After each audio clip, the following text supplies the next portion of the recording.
বড়দিন বা ক্রিসমাস একটি বাৎসরিক খ্রিস্টীয় উৎসব। 25 ডিসেম্বর তারিখে যিশু খ্রিস্টের জন্মদিন উপলক্ষে এই উৎসব পালিত হয়। এই দিনটি যিশুর প্রকৃত জন্মদিন কিনা তা জানা যায় না। আদিযুগীয় খ্রিস্টানদের বিশ্বাস অনুসারে এই তারিখের ঠিক 9 মাস পূর্বে মেরির গর্ভে প্রবেশ করেন যিশু। বড়দিন উপলক্ষে সেজে উঠছে চার্চ ও বাড়িঘর। খ্রিস্টান ধর্মাবলম্বীদের পাশাপাশি এই উৎসবে সামিল হয়েছে সমস্ত অংশের মানুষ।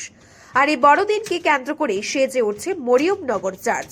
খ্রিস্টান ধর্মের পাশাপাশি অন্যান্য ধর্মের মানুষেরাও মরিয়মনগর মুখী হবেন 24 ডিসেম্বর থেকে। সেই দিকটির কথা মাথায় রেখে নতুন করে সাজিয়ে তোলা হচ্ছে চার্চ। চার্চকে আলোকিত করে তোলার লক্ষ্যে লাগানো হচ্ছে লাইট। ফাদার লিনেন্স জানান, 24 ডিসেম্বর সন্ধ্যায় পবিত্র খ্রিস্ট জাগ অনুষ্ঠিত হবে। পরের দিন অর্থাৎ 25 ডিসেম্বর সকালে অনুষ্ঠিত হবে পবিত্র খ্রিস্ট জাগ। খ্রিস্ট জাগের পরে বিধানসভার অধ্যক্ষ রতন চক্রবর্তী কেক কাটবেন। বড়দিনকে কেন্দ্র করে বসবে মেলা। সেই মেলায় সামিল হওয়ার জন্য তিনি সকলের প্রতি আবেদন জানান। নমস্কার, সকলকে প্রথমে জানাই বড়দিনের প্রীতি এবং শুভেচ্ছা। সকলে আসবেন আমাদের মরিয়মনগরে আমাদের ক্ষুদ্র মণ্ডলীর পক্ষ থেকে।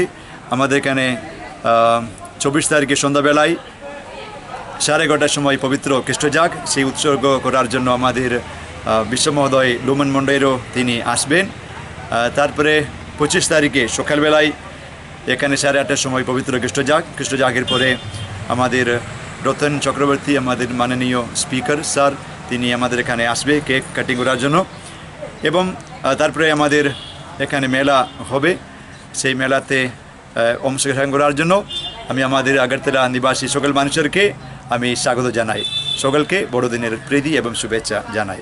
Happy Christmas. নামটা? আমার নাম ফাদার লিনাস। ছোট বড় সবাই যিশু খ্রিস্টের জন্মদিন পালন করবে একসাথে। প্রার্থনা করা হবে প্রতিটি পরিবারের মঙ্গলের জন্য। প্রতি বছরই এই দিনটির অপেক্ষায় থাকে প্রতিটি খ্রিস্ট ধর্মাবলম্বী পরিবার।